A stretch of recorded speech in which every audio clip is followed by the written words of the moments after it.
Hello मेरे प्यारे बच्चों, क्या हाल चाल। उम्मीद है आप लोग अच्छे होंगे। आज के इस वीडियो लेक्चर में हम बात करेंगे केमिस्ट्री में एथेनॉल या डाई एथिल ईथर का जो प्रयोगशाला विधि है उससे रिलेटेड जितने भी वाइवा के क्वेश्चन है वो हम इस वीडियो में कवर करेंगे। कुल मैक्सिमम 12 वाइवा के क्वेश्चन है। ऐसे वाइवा क्वेश्चन है जो एग्जामिनर द्वारा पूछे जाते हैं, ज्यादा कठिन नहीं है, बहुत ही सिंपल लैंग्वेज में आपको समझा दिया जाएगा। इसके पहले हमने आपको क्लोरोफॉर्म, उसके बाद हैबर विधि द्वारा अमोनिया का निर्माण, ये 2 वीडियो दे दिया है जो कि वाइवा से रिलेटेड हमने इसका वीडियो बनाया है। ठीक है, ये वीडियो आपको कहाँ मिलेगी तो प्लेलिस्ट हमने बना दिया है class 12 chemistry practical viva question के नाम से ये प्लेलिस्ट है। इस प्लेलिस्ट में आपको वीडियो देखने को मिल जाएगी। ये तीसरा वीडियो है जिसमें हम क्या बनाएंगे, डाई एथिल ईथर का बनाने का जो प्रयोगशाला विधि है उससे रिलेटेड वाइवा क्वेश्चन देखेंगे। फिजिक्स में अगर आपने अपने चार्ट पेपर पे ट्रांसफार्मर, व्हीटस्टोन सेतु और प्रत्यावर्ती धारा जनित्र, उसके बाद चल कुंडली धारा मापी यानी गैल्वेनोमीटर या विभव मापी यानी कि पोटेंशियोमीटर से रिलेटेड कोई एक फिगर या डायग्राम बनाया है तो उससे रिलेटेड वाइवा क्वेश्चन अगर आपको चाहिए तो हमने फिजिक्स का भी प्लेलिस्ट बना दिया है class 12 physics practical viva question के नाम से ये प्लेलिस्ट है। इसमें आपको सभी वीडियोस देखने को मिल जाएगी। आज हमने बायो का भी एक लेक्चर आपको प्रोवाइड कर दिया है बायोगैस से रिलेटेड। तो बायोगैस का अगर आपने डायग्राम बना रखा है तो उसका प्रैक्टिकल वाइवा जो क्वेश्चन पूछा जाता है वो हमने कवर करा दिया है। वीडियो स्टार्ट करने से पहले आपको बता दें कि अगर आप हमारे चैनल पर नए हैं तो चैनल को सब्सक्राइब कर लें ताकि ऐसी ही इंफॉर्मेटिव और इम्पोर्टेंट वीडियो आपके पास आती रहे। ज्यादा से ज्यादा वीडियो को कर दीजिए शेयर ताकि और भी लोग जुड़ जाएं। अपने कमेंट्स या डाउट आप यहाँ पे, यह हमारा इंस्टाग्राम आईडी भी है मेडिको स्पेंड साक्षी मिश्रा के नाम पे, वहां पे पूछ सकते हैं। अब यहाँ पे आपको डाई एथिल ईथर का डायग्राम देखने को मिल रहा होगा। इस डायग्राम से रिलेटेड जितने भी वाइवा के एग्जामिनर द्वारा पूछे गए क्वेश्चन है वो हम यहाँ पे कवर करेंगे। जैसे ये आपके सामने है डाई एथिल ईथर, ठीक है, ये प्रयोगशाला विधि का डायग्राम है, यही आपको चार्ट पेपर पे बनाना होता है। अब क्वेश्चन कैसे पूछा जाएगा कि डाई एथिल ईथर आपने बनाया है तो डाई एथिल ईथर का सबसे पहले आप फार्मूला बता दीजिए, उसका केमिकल फार्मूला क्या होता है, रासायनिक सूत्र क्या होता है। ये आपसे पूछा जा सकता है कि डाई एथिल ईथर का अणु सूत्र क्या होता है, उसका केमिकल फार्मूला क्या होता है। तो आप याद रखेंगे डाई एथिल ईथर लिखा कैसे जाएगा, एथिल को लिखते हैं C2H5। क्या लिखते हैं, देखिए बेसिक्स एकदम समझा रहे हैं, नाम कैसे लिखा जाता है। ईथर का सिंबल क्या होता है, ROR, ये होता है ईथर का सिंबल, ठीक है, ROR। इस पूरे सिंबल को हम क्या कहते हैं, ईथर कहते हैं। अब यहाँ पे ईथर आया है तो हमें केवल ईथर का O चाहिए। R की जगह हमें क्या लगाना है, R की जगह हमें लगाना है डाई एथिल, 2 एथिल ग्रुप लगाने हैं। एथिल का फॉर्मूला क्या होता है, C2H5 होता है। तो डाई का मतलब है 2 एथिल लगाना है। और यहाँ पे R ग्रुप क्या डिनोट करता है, R की जगह हमने बताया था ये एल्किल समूह होता है, इसकी जगह आप C2H5, CH3, उसके बाद CH7 ऐसे ग्रुप लगा सकते हैं, ठीक है। तो यानी हमें कहा गया है कि डाई एथिल ईथर है तो ईथर का सिंबल आपको दिख ही रहा है कि 2 एल्किल ग्रुप और बीच में O, तो एक O लगा दिया है। एल्किल ग्रुप क्या लगा सकते हैं, C2H5, क्योंकि एथिल की बात की गई है। तो यहाँ पे 2 एथिल है यानी डाई एथिल है तो C2H5 O C2H5, ये जो फॉर्मूला हो जाएगा यही आपका किसका फॉर्मूला हो जाएगा, डाई एथिल एमीन का केमिकल फॉर्मूला हो जाएगा, ठीक है। तो डाई एथिल एमीन का केमिकल फॉर्मूला बहुत सिंपल बनाना था। ईथर का सिंबल क्या होता है, ROR, तो R की जगह हमें लिखना है क्या, एथिल। एथिल ग्रुप क्या होता है, C2H5, तो 2 एथिल है, डाई एथिल का मतलब 2 एथिल, तो 2 एथिल और बीच में ये आपका ईथर का सिंबल, ठीक है। इस तरह से आप इसको बता सकते हैं। ये हो गया बेसिक क्वेश्चन जो एग्जामिनर आपसे पूछ सकता है। और क्या क्वेश्चन पूछेगा कि आपने डाई एथिल ईथर तो बना दिया लेकिन इसमें डाई एथिल ईथर का IUPAC नाम भी पूछा जा सकता है कि ये बताइए कि डाई एथिल ईथर का IUPAC नाम क्या होता है। तो इसको आप डायरेक्ट याद रखेंगे, एथॉक्सी एथेन। क्या होता है, एथॉक्सी एथेन। 2 कार्बन होते हैं, देखिए C और C, 2 कार्बन देखने को मिल रहे हैं इसीलिए हम लगाएंगे एथेन। ऑक्सी क्यों लगाएंगे, क्योंकि एक ऑक्सीजन है और ये इसका नाम होता है एथॉक्सी, ठीक है। यानी कि डाई एथिल ईथर का IUPAC नेम याद रखेंगे, एथॉक्सी एथेन होता है। समझ में आ गया, एथॉक्सी एथेन, ठीक है। अगला क्या क्वेश्चन पूछा जा सकता है कि C2H5OH यानी जो एथिल एल्कोहल है, इसका IUPAC नेम क्या होता है? इसको क्या कहते हैं? C2H5OH, जिसको हम कहते हैं एथिल अल्कोहल, क्योंकि C2H5 एथिल ग्रुप और OH जुड़ गया तो एथिल अल्कोहल। अब एथिल अल्कोहल का आप IUPAC नाम बताइए। तो एथिल अल्कोहल का IUPAC नेम क्या हो जाएगा? एथेनॉल। क्या हो जाएगा? एथेनॉल होता है। इसको डायरेक्ट आपको याद रखना है। तो ये कुछ ऐसे क्वेश्चन है जो एग्जाम के द्वारा पूछे जाते हैं। अगले क्वेश्चन क्या है कि C2H5O C2H5 यानी कि डाई एथिलेमिन। अभी हमने फॉर्मूला बताया कि डाई एथिलेमिन में 2 C2H5 और बीच में O होगा, तो यहाँ पे हो गया डाई एथिलेमिन। अब कहा जा रहा है कि डाई एथिलेमिन में कितने अनुपात में क्या पाया जाएगा? एथेनॉल यानी कि आपका एथिल और ये आपका OH ग्रुप यानी कि आपका एल्कोहल समूह। तो एथिल अल्कोहल कितना पाया जा रहा है डाई एथिलेमिन में, और उसी डाई एथिलेमिन में H2SO4 यानी कि सांद्र सल्फ्यूरिक अम्ल की मात्रा कितनी है, ये बताना है। और ये एग्जामिनर आपसे क्वेश्चन जरूर पूछेगा कि ये बताइए डाई एथिलेमिन में कितनी मात्रा में एथिल अल्कोहल और सांद्र H2SO4 यानी कि सांद्र सल्फ्यूरिक अम्ल कितनी मात्रा में पाया जाएगा। तो आप याद रखेंगे 2 अनुपात में आपका पाया जाता है क्या? एथिल अल्कोहल, जिसको हम एथेनॉल भी कहते हैं, और 1 अनुपात में आपका पाया जाएगा H2SO4 जो कि क्या होता है? सांद्र सल्फ्यूरिक अम्ल। ठीक है, समझ में आ गया होगा। 2 अनुपात में क्या पाया जाएगा? एथेनॉल, और 1 अनुपात में सांद्र सल्फ्यूरिक अम्ल मिलता है। तीनों मिलके यानी दोनों मिलके क्या करते हैं? 3 हो गया। टोटल अनुपात अगर निकाल ले तो 3 आ गया। अब ये 3 मिलके क्या कर देंगे? आपके डाई एथिलेमिन का निर्माण कर देंगे। ठीक है, ये आपको याद रखना है, जरूर आपसे पूछा जा सकता है। ठीक है, अगला क्वेश्चन क्या है कि मूलक किसे कहते हैं। अब अगर आपने डाई एथिलेमिन का ये डायग्राम बनाया है तो आपसे जरूर इससे रिलेटेड, देखो ये एकदम डाई एथिलेमिन का ही क्वेश्चन नहीं है, लेकिन इससे रिलेट कर सकता है। जैसे आप केमिस्ट्री पढ़ रहे हैं तो आपसे पूछा जा सकता है कि अम्लीय मूलक क्या है, क्षारीय मूलक क्या है। ये बाहरी कुछ क्वेश्चन है जो एग्जामिनर पूछ सकते हैं, चार्ट से रिलेटेड नहीं है, ये चार्ट से रिलेटेड नहीं है, लेकिन पूछा जा सकता है। इसलिए हम आपको जानकारी के लिए बता देते हैं कि अम्लीय मूलक क्या है, क्षारीय मूलक क्या है। सबसे पहले हम जानते हैं कि मूलक क्या है। ठीक है, मूलक क्या होते हैं?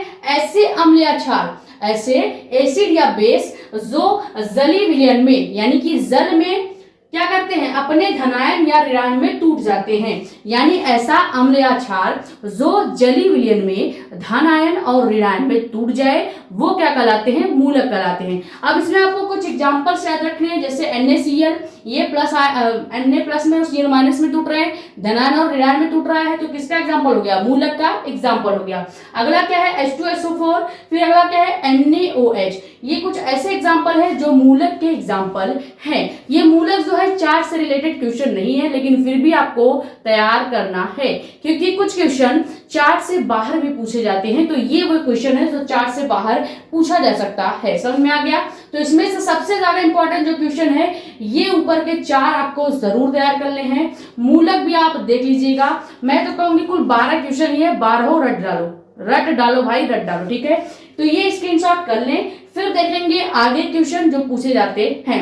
अब देखो मूलक तो हमने देख लिया, मूलक के प्रकार भी आपसे पूछे जा सकते हैं कि मूलक कितने प्रकार के होते हैं। ठीक है, ये स्क्रीनशॉट कर लीजिए।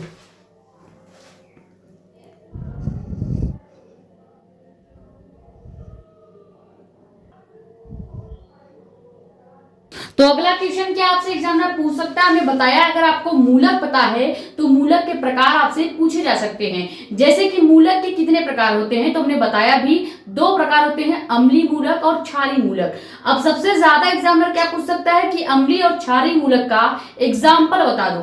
ऐसा करेगा कि अगर आपको मूलक पता है तो अम्लीय और क्षारीय मूलक क्या होते हैं उसके डिफिनीशन बता दीजिए या उसका एग्जाम्पल बता दीजिए। तो आपको पता होना चाहिए कि अम्लीय मूलक क्या होता है और क्षारीय मूलक क्या होता है। तो ये हमने पहले जो क्वेश्चन हमने बताया कि मूलक कितने प्रकार के होते हैं, तो 2 प्रकार के, अम्लीय और क्षारीय। ठीक है, अब अम्लीय मूलक क्या होते हैं, एक बार डिफिनीशन पढ़ोगे याद हो जाएगा। अम्लीय मूलक क्या होते हैं? वह मूलक जो जलीय विलयन में यानी कि जल में अपने ऋणावेशित आयन में टूटते हैं। यानी जैसे हमने मूलक क्या देखा कि ये धन आयनों में और ऋण आयन दोनों में टूट रहा है। अगर हम एग्जांपल देखें, जैसे ये आपका NaCl हो गया, ये क्या होता है Na प्लस में और Cl माइनस में टूट रहा था, तो हम इस पूरे प्रोडक्ट को क्या कहते थे, मूलक कहते थे। क्या कहते थे, मूलक कहते थे। लेकिन इसी मूलक में अगर हम अम्लीय मूलक की बात करें तो जो ऋणायन में टूट रहा है, जैसे Cl आपका क्या हो गया, ये हो जाएगा अम्लीय मूलक। ठीक है, किसका एग्जाम्पल हो जाएगा, अम्लीय मूलक का, क्योंकि Cl माइनस में है। और हमने अभी यही बताया कि वह मूलक जो जलीय विलयन में ऋणावेशित आयनों में टूटता है वह क्या कहलाता है, अम्लीय मूलक। और वहीं अगर हम क्षारीय मूलक की बात करें तो वह मूलक जो जलीय विलयन में धनावेशित आयन में, जैसे यहाँ पे Na+ दिख रहा है, तो ये क्या होगा आपका क्षारीय मूलक का कार्य करेगा। किसका कार्य करेगा, क्षारीय मूलक का कार्य करेगा। समझ में आ गया होगा बहुत अच्छे से एक ही एग्जांपल से। पूरा प्रोडक्ट क्या है, NaCl+ और माइनस में टूट रहा है, पूरा प्रोडक्ट मूलक कहलाएगा। लेकिन अगर केवल माइनस में टूट रहा है यानी कि Cl- है तो ये अम्लीय मूलक, और Na+ है तो ये क्षारीय मूलक कहलाएगा। अब देखते हैं कि अम्लीय मूलक का एग्जाम्पल क्या है। अम्लीय मूलक का एग्जाम्पल आपने याद रखना है, Cl-, SO4-, OH- और ये आपका हाइलाइट ग्रुप यानी X समूह। यहाँ पे क्लोरीन, ब्रोमीन, आयोडीन, फ्लोरीन ये सब ग्रुप रखे जा सकते हैं। अब क्षारीय मूलक जो है ये भी आपसे पूछा जा सकता है। क्षारीय मूलक बता ही दिया, डिफिनीशन सेम रहेगा कि वह मूलक जो जलीय विलयन में यानी वाटर में अपने धनायन जैसे Na+ में या कह सकते हैं अपने धनायनों में पूरी तरह से टूट जाता है, वह मूलक ही क्षारीय मूलक कहलाता है। Example Na+, H+, Zn+। ठीक है, अब नेक्स्ट क्वेश्चन जो कि पूछा ही जाता है एग्जाम के द्वारा वो क्या है कि डाईएथिलेमीन का त्वचा पर क्या प्रभाव पड़ता है। अगर डाईएथिलेमीन आपके स्किन पे गिरती है तो उसका क्या प्रभाव पड़ता है, ये आपसे पूछा जा सकता है।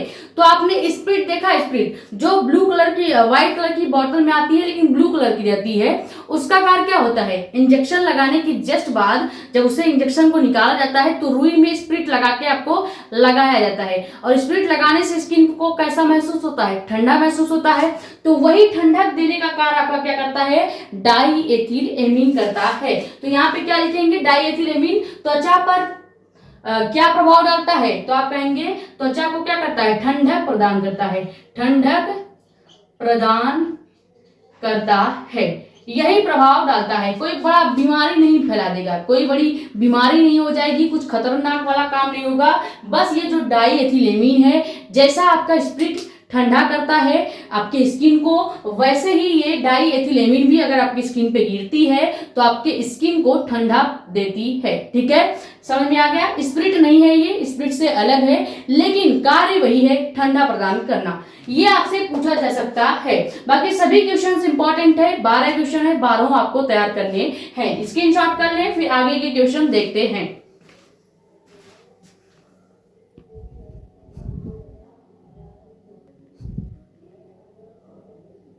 तो अगला क्वेश्चन क्या है जो आपसे पूछा जा सकता है कि डाईएथिल ईथर को सूंघने से क्या होता है। ये क्वेश्चन आपसे जरूर पूछा जाएगा कि आप बताएं कि डाईएथिलेमीन को सूंघने पर क्या हो सकता है। तो हमने बताया था जब हमने क्लोरोफॉर्म आपको पढ़ाया था कि क्लोरोफॉर्म को सूंघने से क्या होता है, बेहोशी आ जाती है। सेम वही वर्ग इसका भी है कि जब आप डाईएथिलेमीन को डाईएथिल ईथर को सूंघेंगे तो इसको सूंघने से बेहोशी क्या जाती है, बेहोशी आ जाती है, यानी आप सदमे में चले जाएंगे, यानी आप बेहोश हो जाएंगे। समझ में आ गया। अगला क्या है कि डाईएथिल ईथर का यूज बताइए, प्रयोग बताइए। तो डाईएथिल ईथर का 2 उपयोग है। पहला उपयोग है कार्बनिक जो पदार्थ होते हैं उनको घोलना, यानी कि कार्बनिक पदार्थ को घोलने के लिए विलायक के रूप में इसका यूज किया जाता है। पहला उपयोग क्या हो गया, कार्बनिक विलयन के रूप में, कार्बनिक विलयनों के रूप में, विलयनों के रूप में। और सेकंड इसका यूज क्या हो जाएगा, औषधि बनाने के यूज में, औषधि बनाने के या औषधि बनाने के रूप में। ठीक है, इन दोनों के रूप में इसका यूज किया जाता है। यानी डाईएथिल ईथर का पहला उपयोग क्या है, कार्बनिक पदार्थों को घोलने के लिए जिस विलयन की जरूरत पड़ती है डाईएथिल ईथर है।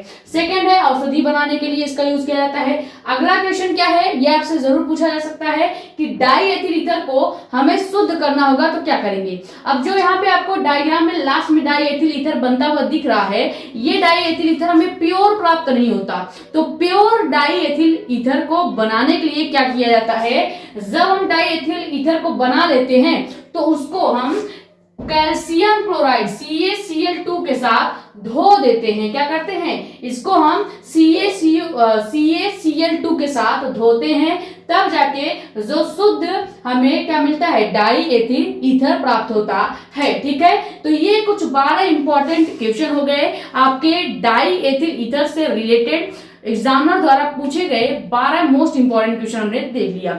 इससे ज्यादा कठिन आपसे पूछे नहीं जा सकते, क्योंकि जो है आप केवल अकेले बच्चे नहीं हैं, वहां पे आपसे भी ज्यादा बच्चे होंगे और उनके अलग अलग डिफरेंट चार्ट्स होंगे, तो उनसे रिलेटेड अलग अलग क्वेश्चन पूछे जाएंगे। अब ऐसा नहीं है कि आपसे एग्जामिनर डाई एथिल ईथर के बारे में सभी क्वेश्चन पूछ ले। ठीक है, तो हो सकता है कि 1-2 क्वेश्चन वो बाहर से भी पूछ ले, लेकिन आपको डरना नहीं है। आपको जो क्वेश्चन आएगा उसका जवाब दे दीजिएगा, जो नहीं आएगा उसमें आप शांत रहिएगा। ठीक है, और किसी भी टॉपिक पे अगर आपको प्रैक्टिकल या वाइवा का क्वेश्चन चाहिए, चाहे फिजिक्स हो, केमिस्ट्री हो या बायोलॉजी ही क्यों ना हो, आप हमसे मांग सकते हैं कि मैंने इस टॉपिक पे चार्ट पेपर पे डायग्राम बनाया है, इस टॉपिक से रिलेटेड हमें वाइवा के क्वेश्चन बता दीजिए। ठीक है, तो हम आपको उस टॉपिक से रिलेटेड वाइवा क्वेश्चन बता देंगे। ठीक है, तो ये स्क्रीनशॉट कर लें, और हाँ, नए हैं तो चैनल को सब्सक्राइब करना ना भूलें। सब्सक्राइब करना जरूरी है, क्योंकि तभी हम और भी वीडियोस लाने का बहुत ज्यादा प्रयास करने लगते हैं। ठीक है, वीडियो को शेयर कर दीजिएगा ताकि और वीडियो जुड़ जाए। अपने कमेंट्स या डाउट आप यहाँ पे, या हमने पहले ही बता दिया, इंस्टाग्राम ID भी है मेडिको एक्सपेंस साक्षी मिश्रा के नाम पे, वहां पे आप पूछ सकते हैं। ये स्क्रीनशॉट कर लें, और किसी भी टॉपिक पे अगर आपको वाइवा के क्वेश्चन चाहिए तो आप मांग सकते हैं।